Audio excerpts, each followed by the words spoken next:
Seems to be working quite well. He looks fierce now, doesn't he, Patch? Yeah. Yes, he does indeed. Right, how many more is there? We've got another one. Awkward to get the drill in, but we'll see what we can do. Could a bent nail work? Sorry? A bent nail. Yeah, that's an idea. Do you want to make one? Can you get one? Good idea. Got some good ideas. Oh, your idea of doing the texture look. It worked. Yeah, I gave it. I was careful with it because I couldn't tell it was a tool, but it did work. Well done. Oh, they look impressive, those bits of dentistry. When I come to do the wooden ones, I can just push them straight in, but it's these bigger ones that are the problem. Right. That's a good idea. Yeah, great stuff. So Patrick's just made this little tool for me. Look, bent nail, so we can get in there.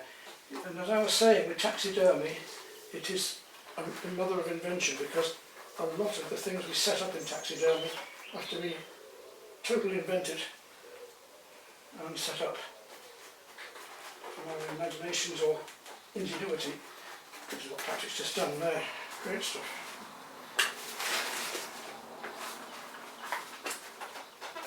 Not to break that edge too hard. Just need to go in there a bit more. We'll try that bent nail job out and see what he does, shall we? I want to go right through it though. If I was a dentist, that's better, look. That's in more. How many other teeth do we have? Now, were they pointing slightly backwards or? No, they just come inwards, so we need another one. Because of course we make these holes, but the foam will come back around again as it shrinks in around the drill loop down. Now, what else have we? We've got a couple of smaller ones at the front, but we're going to start using the toothpick soon, I think.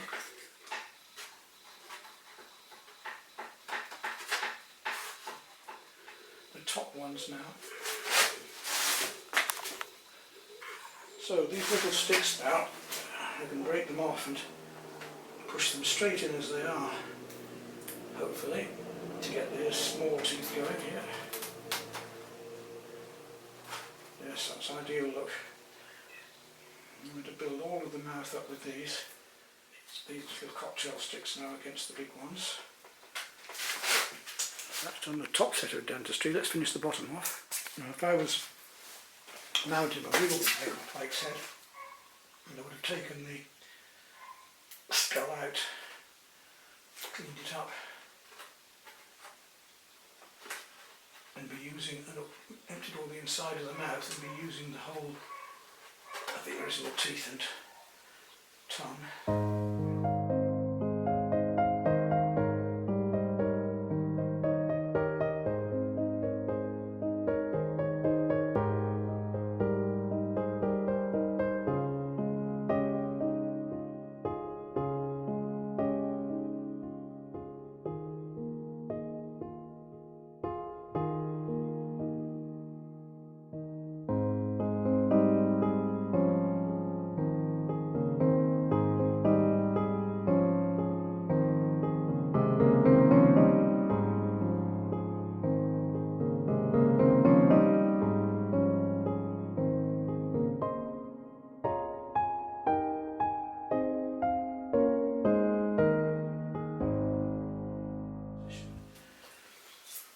Now the Pike also has spikes on the tongue, a little to pull them back, but very, very small ones, and I don't think it's going to be relevant to the fish we're doing here. So I think that's going to be it. I just need to glue these into place, and then I can do the fins before I look at painting. I'm going to surround each tooth with some of this in the hope it will seal it all in. At least I hope it's not melting the plastic. It may be doing so now, having done that test earlier. Right, I've tested those and they've glued in, but I wouldn't advise using super glue. It does in fact melt in later on, but it has solidified and they've held in really well. What I'm going to do now is put PVA glue all around that bottom edge to really make a nice neat seal and fill the gaps, and the same with the top. I may have to leave this to dry for tomorrow, then do the other one. We'll see how it goes. nice coat of cleaning later.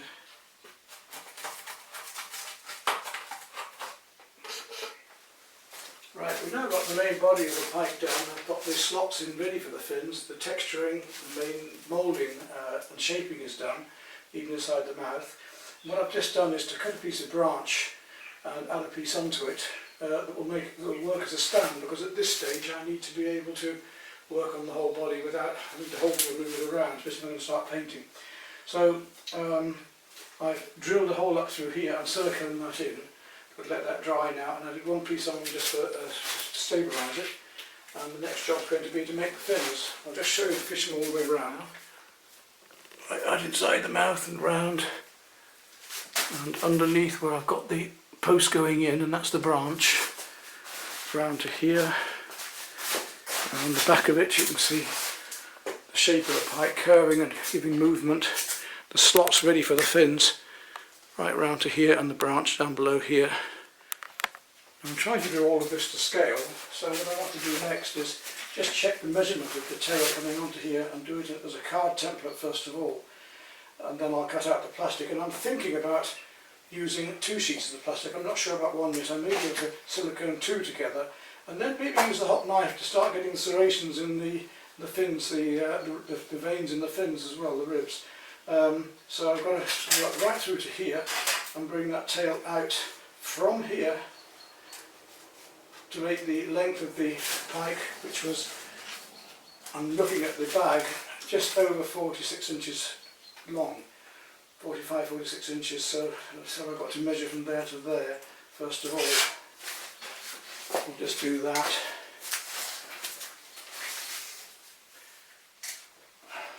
To there is 43, and I know that the tail, on measuring it out, was about 7 inches long, so that leaves 4 inches. To work out all my proportions from the photographs, so I've started from the length of the weighing sack, where I've had it laid on there, so I know it's just over, about 2 inches over the length of the weighing sack, which gives me my between 45 and 47 inches long. I'm estimating at the moment at 45. We'll just see, it should be just over that. And looking at the tail on this pike and other pike, the tail seems to be about the same width as the pike itself. Sorry, the same depth as the pike itself, so that's about 8 inches. So it's quite big. And I've checked that at the scale against the photograph. So yes, the tail looks like it should be about 8 inches there, doesn't it? So that's what we're going to do it at, 8 inches. And that will just fit nicely within this piece of paper. In fact, it's virtually the width of that bit of paper, which is just right. To find the centre of that bit of paper for the centre of the fish here, if I put that in there, then all I've got to do is come out the rest of those inches. If it's, I said 8 inches from, I'm going to experiment with this as well.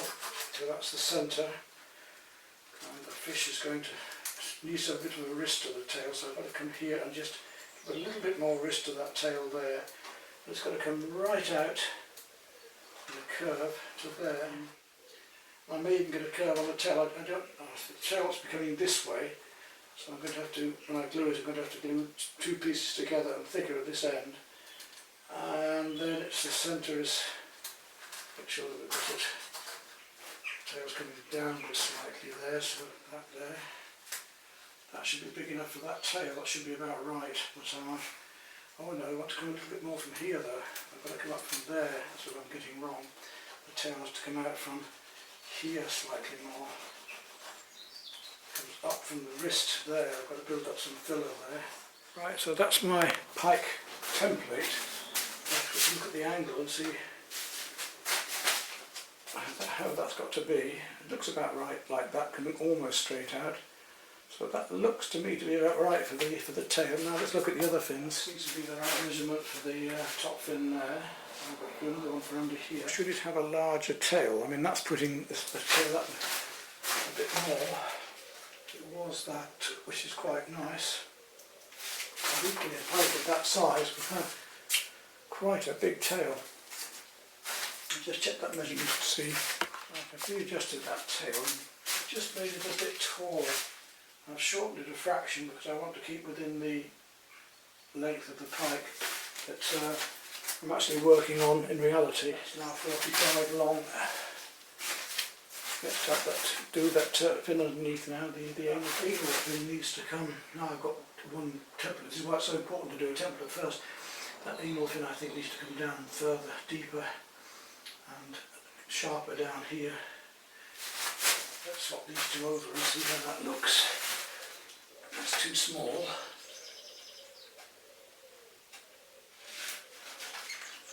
That I think is a lot better. It needs just trimmed down a bit more yet. Not quite fit, so let's have a look.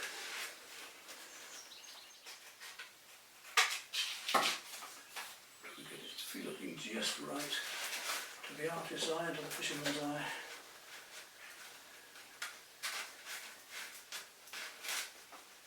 Why isn't that going in? There we go. Just about. That's a lot better, isn't it? I think now I've got it. Yeah, that looks right. It's got to come just behind this fin in a line here, and that looks about right. So let's go on to the petrol fins now. That petrol seems to be about right, so if I just cut a repeat of that, then I've just got the two fins under here to do yet, and I can start actually making the fins. It's starting to look like a fish now. Right, there's the basic proportions of the pike now set up. I've got all the fins done. As paper templates, what I've got to do now is cut all of these into plastic and see what I can do to get the special effects for the serrations on the fish's tail and fins. There we are from the other side. I also want to do some twisting to these fins as well to be able to get them to come outwards like that one does. And I'll try and do that with hot water, I think. Right, I'm using both my art and craft training to do this, of course, so I'm going to use now China graph pencils, which are very good for smooth things like the acetate here, to mark out these fins on the acetate, and I want to waste as little as possible, of course, and then cut them out. I think that for these single fins I'm going to be able to just use these single heavy duty sheets of acetate.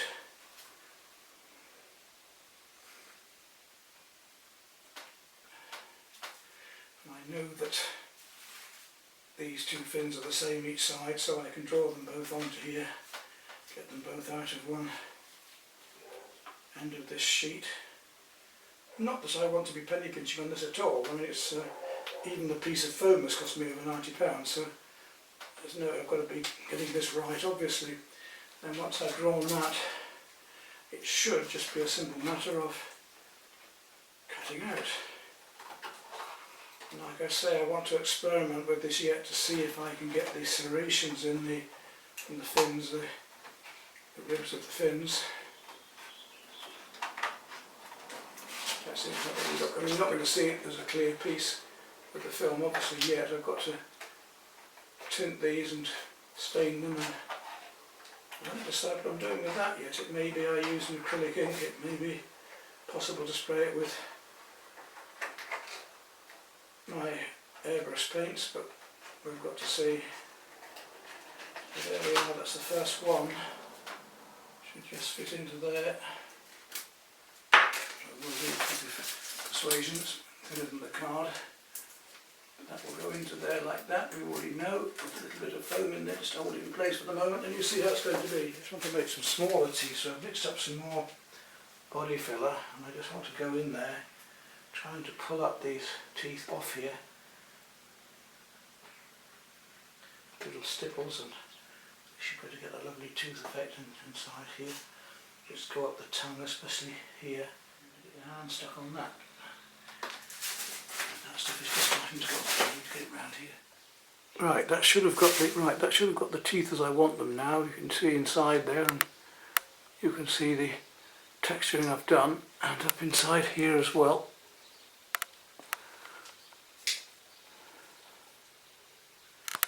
Mixing up some more car body filler for the teeth, so I can put the smaller teeth inside just by dabbing the end of a stick onto the mouth.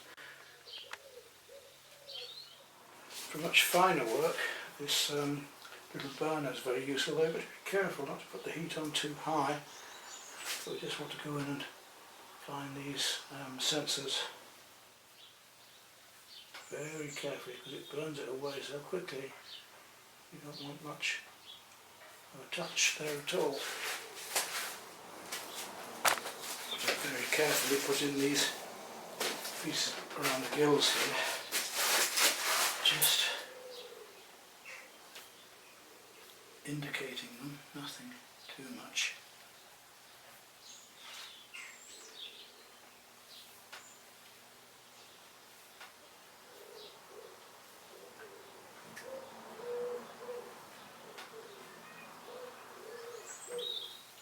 It's cooler, it's probably easier to do actually,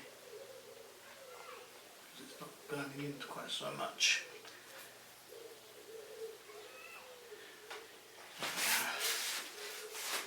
The other side, a minute. I've got all my acetate shapes here for the fins, and I just need to glue them together. I was going to do them as singles, but I'm going to do them as doubles, I think, to be sure. So I'll glue them together, and then we're going to try and heat meld the veins in the fins. So what I'm going to do is put glue down one end, and hopefully all I have to do is draw it up across in the same direction as the veins will go. I should get something like an effect. And then just smooth that down. I should be there. Just luck. Oh, press that down. And that should glue. There we are.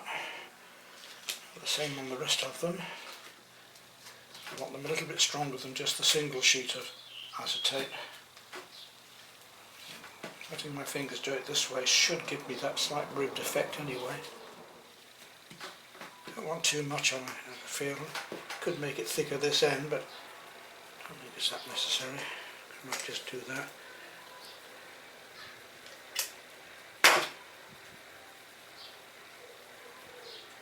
There we go.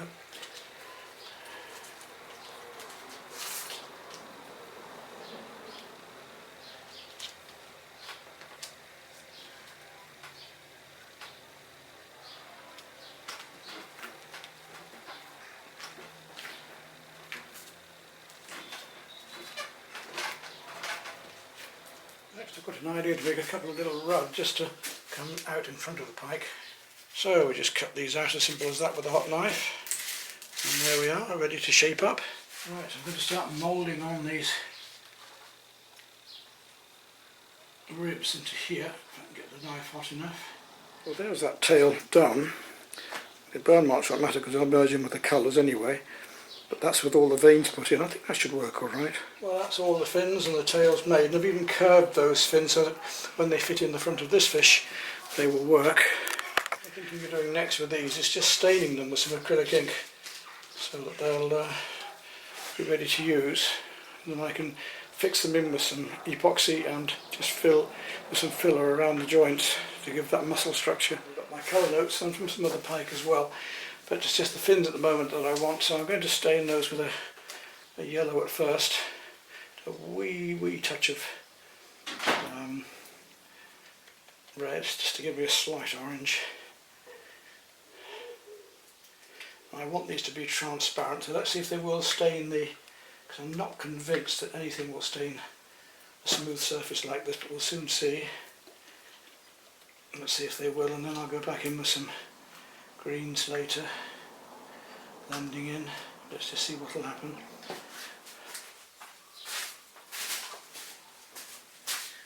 See if these stains will take on here. I can always add to them then. Yeah, it's going to resist, I can see. And if I spray it's going to come off, so I'm going to have to test a good few colours on this to get it to work. I don't see how I'm going to. It might start to take as it starts to dry. I want a semi-transparent effect, that's why I want to get this ink to stick.